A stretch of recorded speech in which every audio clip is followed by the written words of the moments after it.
POCSO కేసును దారి పట్టించేలా బండి సంజయ్ కుమార్ని తప్పించేలా పోలీసుల వ్యవహారం. కేంద్ర మంత్రి కుమారుడు బండి భగీరథపై నమోదైన ఫోక్సో కేసులో కొత్త కోణాలు వెలుగు చూస్తున్నాయి. ఈ విషయంలో పోలీసుల ఒత్తిళ్లకు తలొగ్గారంటూ వస్తున్న విమర్శలు, తాజాగా జరిగిన పలు పరిణామాలు బలం చేకూరుతున్నాయి.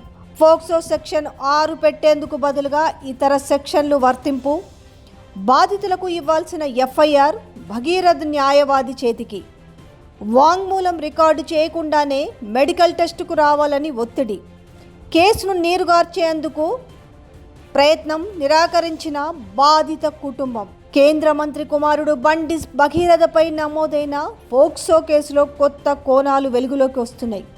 ఈ విషయంలో పోలీసులు ఒత్తిళ్లకు తలొగ్గారంటూ వస్తున్న విమర్శలకు తాజాగా జరిగిన పలు పరిణామాలు బలం చేకూరుతున్నాయి. నిజానికి బాధితుల వివరాల ప్రకారం ఫిర్యాదు తయారు చేయకుండా నామమాత్రం సెక్షన్లు వర్తించేలా పిటిషన్ తయారు చేసి వాటిపై సంతకాలు చేయించుకున్నట్టు అత్యంత విశ్వసనీయ సమాచారం. ఇది ఇలా ఉంటే మెజిస్ట్రేట్ ముందు బాలిక వాంగ్మూలం రికార్డు చేయకముందే ఆదివారం మెడికల్ టెస్టుకు రావాలని పోలీసులు ఒత్తిడి చేసినట్టుగా తెలుస్తుండగా అందుకు బాధిత కుటుంబం నిరాకరించినట్టు సమాచారం. నిబంధన ప్రకారం ఫోక్సో కేసు నమోదైన వెంటనే బాధితులకు ఎఫ్ఐఆర్ ఇవ్వాల్సి ఉండగా అందుకు విరుద్ధంగా బాధితులకు కాకుండా బండి భగీరథ్ న్యాయవాదికి మాత్రం అప్పగించినట్టు తెలిసింది. ఆదివారం పోలీస్ స్టేషన్ సీసీ కెమెరాలను పరిశీలిస్తే వాస్తవాలు బహిర్గతం అవుతాయన్న అభిప్రాయాలు వ్యక్తమవుతున్నాయి. బండి సంజయ్ కుమారుడు భగీరథపై ఫోక్సో కేసు విషయంలో పోలీసుల తీరుపై ముందు నుంచి అనుమానాలు వ్యక్తమవుతున్నాయి. ఆ బాలికపై జరిగిన అఘాయిత్యానికి పెట్టాల్సిన సెక్షన్లు పెట్టకుండా కేసును నీరుగార్చేలా సెక్షన్లు పెట్టారన్న విమర్శలు వస్తున్నాయి. నిజానికి బాధితురాలు తల్లి ఆ అమ్మాయి విషయంలో జరిగిన ప్రతి ఘటనను పోలీసులకు వివరించినట్టు తెలుస్తుంది.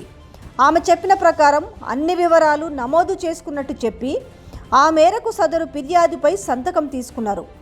ఒక మైనర్ పదే పదే లైంగిక దాడికి గురైనప్పుడు ఫోక్సో లేని సెక్షన్ 5, 6 వర్తిస్తుందని న్యాయ నిపుణులు చెబుతున్నారు. ఈ సెక్షన్లు వర్తింపజేసే 20 ఏండ్ల కఠిన జైలు శిక్ష లేదా అంతకు మించిన శిక్షలు వేయవచ్చని చట్టం చెబుతున్నది. నిజానికి బాలిక విషయంలో ఈ దారుణాలు జరిగినట్టు బాధిత తల్లి పోలీసులకు వివరించినట్టు తెలుస్తున్నది. అయితే ఈ పదం వాడకుండా పోలీసులు ఫిర్యాదు రాసుకొని సంతకాలు తీసుకున్నట్టు తెలుస్తుంది.